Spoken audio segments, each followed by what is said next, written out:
Friends, आप सबका स्वागत है आपके अपने यूट्यूब चैनल फार्मा एमसीक्यू में।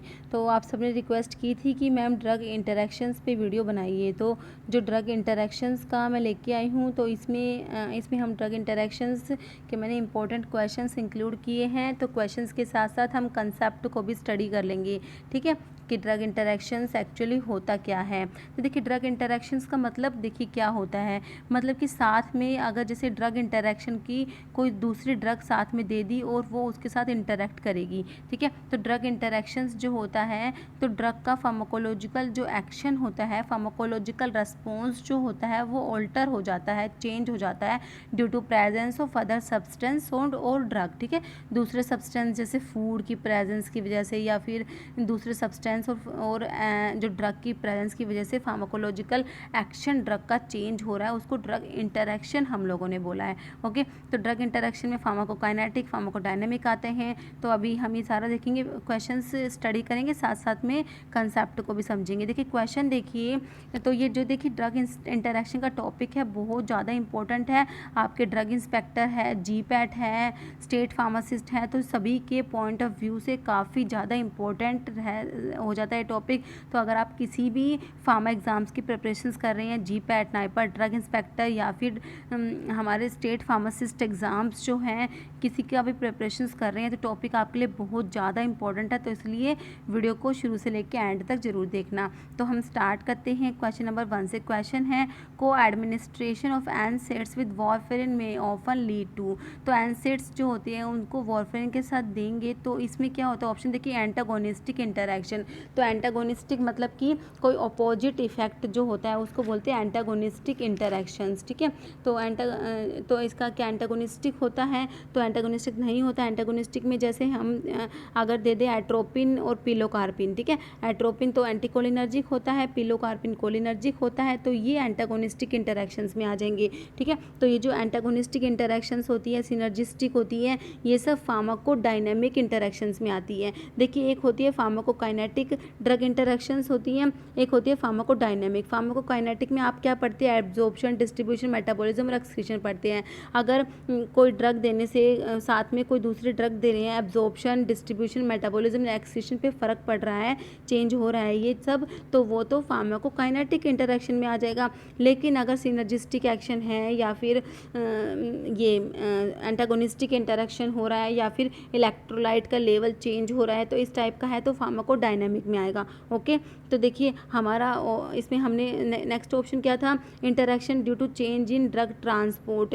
ड्रग ट्रांसपोर्ट के चेंज होने से इंटरैक्शन, तो ये भी नहीं होता। Interaction to disturbance in electrolyte balance, तो इलेक्ट्रोलाइट बैलेंस से डिस्टर्बेंस से इंटरैक्शन, ये भी नहीं होता इसमें। तो ये इलेक्ट्रोलाइट वाला होता है, जैसे कोई ड्रग जैसे थाइजाइड्स है, वो क्या कराते हैं, हाइपोकैलीमिया करा देते हैं, तो ये आता है इलेक्ट्रोलाइट बैलेंस से डिस्टर्बेंस में, ये आता है, तो ये भी फार्माकोडायनेमिक में ही आता है।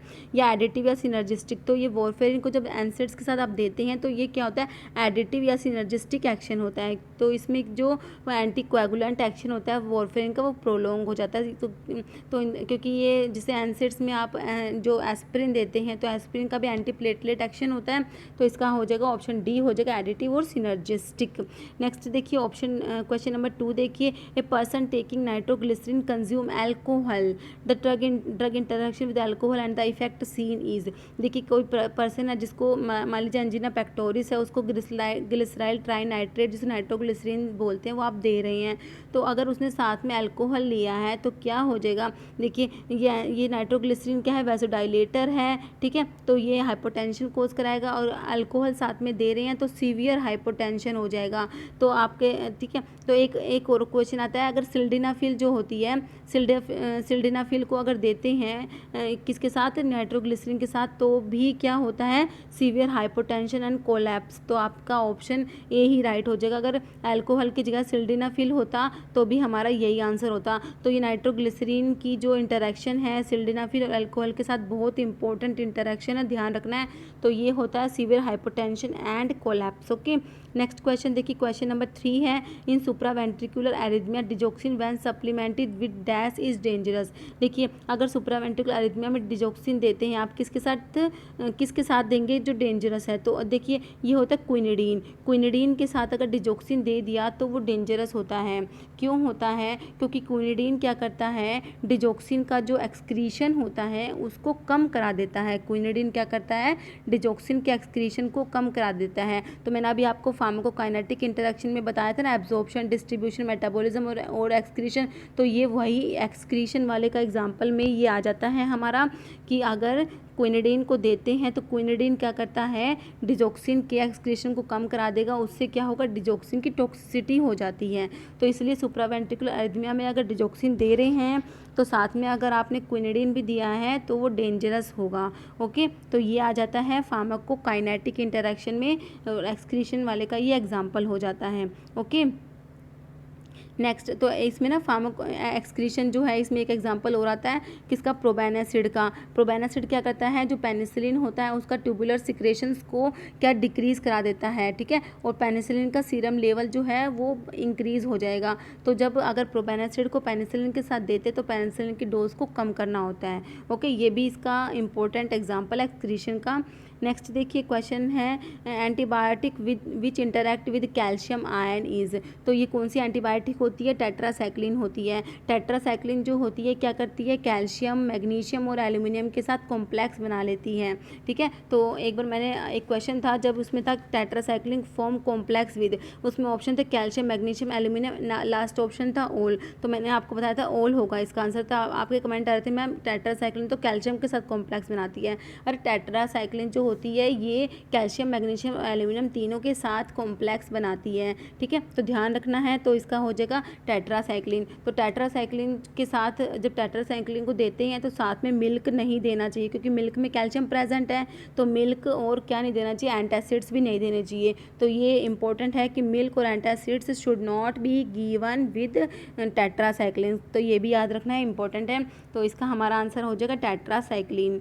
नेक्स्ट देखिए क्वेश्चन है, one of the drug when coadministered with terfenadine may lead to life threatening cardiac dysrhythmia identify. देखिए इनमें से कौन सी ड्रग है जो टर्फिनाडिन के साथ देंगे तो कार्डियक डिसरिथमिया कोज करेगी। देखिए ये इनमें से ड्रग है कौन सी, इट्राकोनाजोल। ये क्या होती है, एंजाइम इनहिबिटर होती है। तो देखिए अभी मैंने आपको बताया था कि ड्रग इंटरेक्शन होती है फार्माकोकाइनेटिक में, हम पढ़ते हैं एब्जॉर्प्शन, डिस्ट्रीब्यूशन, मेटाबॉलिज्म और एक्सक्रीशन। तो मेटाबॉलिज्म में आता है एंजाइम इनहिबिटर्स और एंजाइम इंड्यूसर्स। एंजाइम इनहिबिटर्स जो होती हैं ड्रग के मेटाबॉलिज्म को इनहिबिट कर देंगे, तो उसकी वजह से ड्रग का सीरम लेवल जो होता है वो इंक्रीज़ हो जाता है, उसकी वजह से ड्रग की टॉक्सिसिटी भी कोज हो जाती है। और एंजाइम इंड्यूसर्स क्या करते हैं कि मेटाबॉलिज्म को बढ़ा देते हैं, तो ड्रग का लेवल भी कम हो जाता है। तो इसमें जैसे हमारे क्वेश्चन में था ये, तो ये मेटाबॉलिज्म का ही एग्जाम्पल हो गया। तो इट्राकोनाजोल को हमारा आंसर हो जाएगा। इसको अगर देते हैं साथ में टर्बिनेफिन के साथ, तो इससे क्या होती है, ये टर्बिनेफिन का लेवल बढ़ जाएगा, तो उसकी वजह से कार्डियक डिसरिथमिया कोज करेगी। ओके, तो आपका ऑप्शन सी इसमें राइट रहने वाला है। नेक्स्ट है, ड्रग कॉम्बिनेशन वॉरफेरिन या विटामिन के results in a specific interaction. देखिए वॉरफेरिन जो होता है ये ओरल एंटीकोएगुलेंट होता है, और विटामिन के जो है कोएगुलेशन में हेल्प करता है। तो ये किसका एग्जाम्पल हो गया, आप खुद ही देख लीजिए, ये एंटागोनिस्टिक इफेक्ट हो गया ना, क्योंकि एक तो क्या करा रहा है, एंटीकोएगुलेंट एक्शन है, मतलब कोएगुलेशंस को रोक रहा है, एक कोएगुलेशन करा रहा है, तो ये एंटागोनिस्टिक इफेक्ट हो गया। तो ऑप्शन ए ही आ जाएगा, एंटागोनिस्टिक, ठीक है। तो ये कौन सी इंटरेक्शन में आ गई, फार्माकोडायनेमिक इंटरेक्शन में आ गई ना। मैंने फार्माकोडायनेमिक इंटरेक्शन में आपको सिनर्जिस्टिक, एंटागोनिस्टिक ये सब बताया है, तो आपका ऑप्शन ए हो जाएगा एंटागोनिस्टिक। नेक्स्ट देखिए, interaction of tetracycline with metal ion is an example of. तो टेट्रासाइक्लिन है जो मेटल आयन के साथ इंटरेक्ट करती है, कॉम्प्लेक्स फॉर्मेशन हो जाता है। तो जैसे कैल्शियम, मैग्नीशियम, एल्यूमिनियम जो मैंने अभी आपको बताया, तो ये किसका एग्जाम्पल है, प्रोटीन डिस्प्लेसमेंट। प्रोटीन डिस्प्लेसमेंट का तो नहीं है, प्रोटीन डिस्प्लेसमेंट तो किस में आता है, जो हम फार्माकोकाइनेटिक इंटरेक्शंस पढ़ते हैं उसमें एक तो हम एब्जॉर्प्शन पढ़ते हैं। तो जैसे कोई साथ में ड्रग दी तो एब्जॉर्प्शन डिक्रीज हो गया, जैसे इसमें होता है एंटासिड का एग्जाम्पल आता है। एंटासिड जो होते हैं ये क्या करते हैं, एसिडिक ड्रग होती है, उनके एब्जॉर्प्शन को तो कम कर देते हैं। देखिए ध्यान रखना, एब्जॉर्प्शन कम हो रहा है एसिडिक ड्रग का जब एंटासिड दे रही हैं तो, और बेसिक ड्रग जो होता है उनका एब्जॉर्प्शन बढ़ जाता है, तो ये एब्जॉर्प्शन में आता है, ठीक है। और नेक्स्ट हमारा मैंने बताया AD डिस्ट्रीब्यूशन में plasma protein binding main role play करता है। जैसे इसमें हम पढ़ते हैं, जैसे एक ड्रग है, मान लीजिए फिनाइल ब्यूटाजोन है, ये क्या करेगी, वॉरफेरिन, जैसे वॉरफेरिन है, इसको प्लाज्मा प्रोटीन बाइंडिंग से डिस्प्लेस करा देगी, तो वॉरफेरिन का लेवल बढ़ जाएगा, तो उसकी वजह से एंटी कोएगुलेंट इफेक्ट जो होता है प्रोलोंग हो जाता है। तो हमारा ये प्रोटीन डिस्प्लेसमेंट वही है, प्रोटीन डिस्प्लेसमेंट इसी में आ जाएगा जो मैंने आपको एग्जांपल बताया। तो प्रोटीन डिस्प्लेसमेंट हो रहा है, इसमें नहीं हो रहा, ठीक है। और मेटाबॉलिज्म मैंने आपको एंजाइम इंड्यूसर्स और एंजाइम इनहिबिटर्स बता दिए, और एक एक्सक्रीशन आता है, तो एक्सक्रीशन का हमने दो एग्जाम्पल लिए, क्विनिडीन वाला लिया और प्रोबेनासिड वाला लिया, ठीक है। तो या फिर नेक्स्ट ऑप्शन है एंटागोनिस्टिक हो रहा है इसमें, ये भी नहीं होता। कॉम्प्लेक्सेशन होता है, कॉम्प्लेक्सेशन एंड एड्जॉर्प्शन का ये एग्जाम्पल होता है। नेक्स्ट होता है अल्टरेशन इन गैस्ट्रोइंटेस्टिनल एब्जॉर्प्शन, ये भी नहीं होता। तो आपका इसमें ऑप्शन सी राइट हो जाएगा, ठीक है। जो टेट्रासाइक्लिन का मेटल आयंस के साथ इंटरेक्शन होती है तो उससे कॉम्प्लेक्स बन जाएगा और एड्जॉर्प्शन, ठीक है। तो आपका ऑप्शन जो है सी इसका राइट हो जाएगा, ठीक है। तो अभी एक बार हम ड्रग इंटरेक्शन को थोड़ा सा देख लेते हैं। देखिए ड्रग इंटरेक्शन मैंने आपको बता दिया क्या होता है, इसमें फार्माकोकाइनेटिक इंटरेक्शन होता है, फार्माकोडायनामिक होता है। फार्माकोकाइनेटिक में हमने देखा एब्जॉर्प्शन, डिस्ट्रीब्यूशन, मेटाबॉलिज्म और एक्सक्रीशन। देखिए एक्सक्रीशन में हमें एक बात इंपॉर्टेंट क्या देखनी होती है, एसिडिक ड्रग जो होती है, क्या देखना है, एसिडिक ड्रग जो होती है रैपिडली एक्सक्रीट होती है बेसिक यूरिन में। ध्यान रखना है, एसिडिक ड्रग जो होती हैं बेसिक यूरिन में एक्सक्रीट हो जाएंगी। क्यों? क्योंकि एसिडिक ड्रग है बेसिक यूरिन में आयोनाइज हो जाएंगी, आयोनाइज होने के बाद वो एब्जॉर्ब नहीं हो पाती है, एब्जॉर्प्शन नहीं होता तो वो एक्सक्रीट हो जाती हैं। और ऐसे ही जो बेसिक ड्रग होती है वो एसिडिक यूरिन में ईजिली एक्सक्रीट हो जाती हैं। इंपॉर्टेंट पॉइंट है, आपको ध्यान रखना है, ओके। तो ये हमारा फार्माकोकाइनेटिक क्या होगा, फार्माकोडायनेमिक में मैंने आपको बता दिया, due to opposite pharmacological action जो हमारा एंटागोनिस्टिक होगा, या फिर due to similar pharmacological action जो हमारा सिनर्जिस्टिक या एडिटिव होगा, ओके।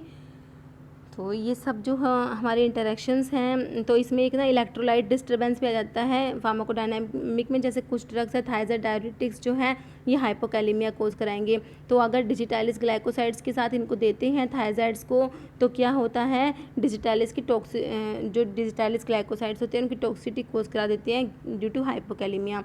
तो ये भी इसमें आता है, फार्माकोडायनामिक इंटरेक्शंस में आता है। और कुछ इसमें जैसे फूड इंटरेक्शंस भी आती है, जैसे फूड अगर प्रेजेंस, जैसे कुछ ऐसे होता है नहीं, कुछ ड्रग होती है खाली पेट लेनी होती है, कुछ खाना खाने के बाद लेनी होती है, वो फूड इंटरेक्शंस में आता है। तो इसमें जैसे अगर हम देखते हैं तो एक तो आता है माओ इनहिबिटर्स का एग्जांपल आता है। माओ इनहिबिटर्स जो होते हैं उनको टायरामिन, जो फूड होते हैं जिनमें टायरामिन जो होता है वो प्रेजेंट होता है, तो उसमें माओ इनहिबिटर्स कॉन्ट्राइंडिकेटेड होते हैं। क्यों? क्योंकि अगर टायरामिन कंटेनिंग फूड्स जो होते हैं उनके साथ माओ इनहिबिटर्स देंगे तो टायरामिन का मेटाबॉलिज्म नहीं हो पाता, उसकी वजह से क्या, हाइपरटेंसिव, क्योंकि टायरामिन का मेटाबॉलिज्म माओ करता है ना, तो माओ को इनहिबिट कर दिया तो इसका मेटाबॉलिज्म नहीं होगा, तो उसकी वजह से हाइपरटेंसिव क्राइसिस हो जाती है, ओके। तो ये आता है। और जैसे कुछ जैसे आयरन कंपाउंड्स, जो आयरन प्रिपरेशंस होती हैं, तो आयरन कंपाउंड्स होते हैं वो फूड की प्रेजेंस में लेस एब्जॉर्प्शन कम होता है, लेकिन अगर उनको विदाउट फूड देते हैं, एब्सेंस ऑफ फूड में देते हैं, तो अगर आयरन कंपाउंड्स को देंगे तो क्या, नोजिया एंड वॉमिटिंग कोज करते हैं। तो इसलिए आयरन कंपाउंड्स होते हैं उनको मतलब कि हाँ, मतलब खाना खाने के आधे घंटे बाद प्रेफर करते हैं आयरन की जो कंपाउंड्स होता है उनको देना। और टेट्रासाइक्लिन का मैंने आपको बताया इंपॉर्टेंट इंटरेक्शन है, ठीक है। तो ये कुछ होते हैं, फूड वाले इंटरेक्शंस भी होते हैं। तो ये सब ड्रग इंटरेक्शंस का हमारा सारा कंप्लीट हो गया। इसके हमने एमसीक्यूज़ भी देख लिए और ये थ्योरी भी, इसका हमने कंसेप्ट भी समझ लिया, ठीक है। तो आपको आई होप ये जो है क्लियर हो गया होगा। तो इस वीडियो में इतना ही। अगर आपको वीडियो अच्छी लगी इसे लाइक करना, शेयर करना, चैनल पे नए हैं तो प्लीज़ चैनल को सब्सक्राइब करना। Okay, thank you.